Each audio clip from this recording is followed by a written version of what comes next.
Aktivitas di usia lanjut memang tidak sepadat saat usia produktif. Berkurangnya kemampuan fisik membuat kaum lanjut usia atau lansia harus menyesuaikan dengan kemampuan masing-masing. Namun aktivitas seperti ini bisa membuat mereka gembira. Seperti Rostuti, wanita berusia 84 tahun ini sangat menyukai aktivitas senam di pagi hari. Baginya, fisik yang renta bukan berarti menghentikan segala aktivitas. Apalagi menurut mantan atlet lompat jauh Pekan Olahraga Nasional di usia remaja ini, aktivitas fisik perlu dilakukan ketimbang berdiam diri. Rostuti adalah salah satu penghuni yang aktif berolahraga di antara 20 warga hunian lansia di Sentul, Bogor, Jawa Barat. Wanita yang pernah mengajar di Fakultas Teknologi Pertanian Institut Pertanian Bogor ini menganggap berkegiatan di usia senja, termasuk berkumpul, lebih menyenangkan ketimbang mengurus diri sendiri di rumah.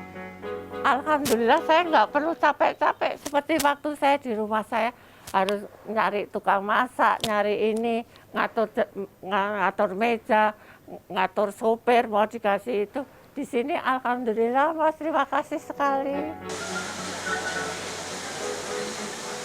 Memberikan kesempatan lansia bersosialisasi perlu diketahui oleh keluarga. Meskipun terbatas secara fisik, kebutuhan psikis mereka masih bisa berkembang. Psikolog mengingatkan anggota keluarga lansia untuk selalu memonitor keinginan mereka. Jadi kalau zaman dulu ada mitos nih, kita udah tua, nggak bisa belajar apa-apa. Nah itu sekarang sudah tidak terbukti sebenarnya.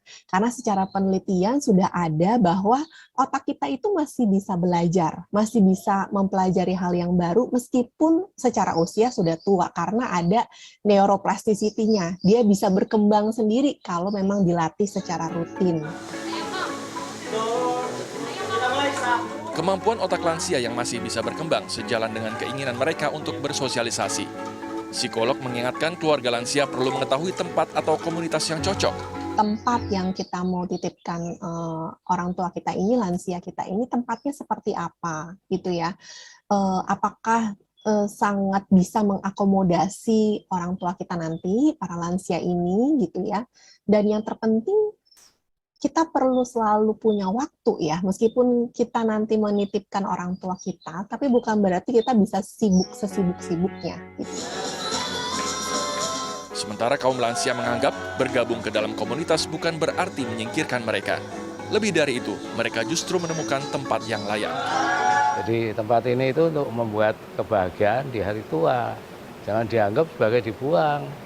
Salah, orang tuanya nggak menganggap begitu, yang menganggap itu anaknya. Itu yang problem itu khalayak ramai ini diberitahu bahwa let your parents decide gitu loh. Lansia berhak bahagia. Terbatasnya kemampuan fisik tidak membuat mereka meniadakan kebutuhan fisik dan psikis. Anggota keluarga, baik anak, cucu, menantu, perlu terus berkomunikasi terhadap kebutuhan mereka. Suryo Utomo, Edwin Arman, Bogor, Jawa Barat.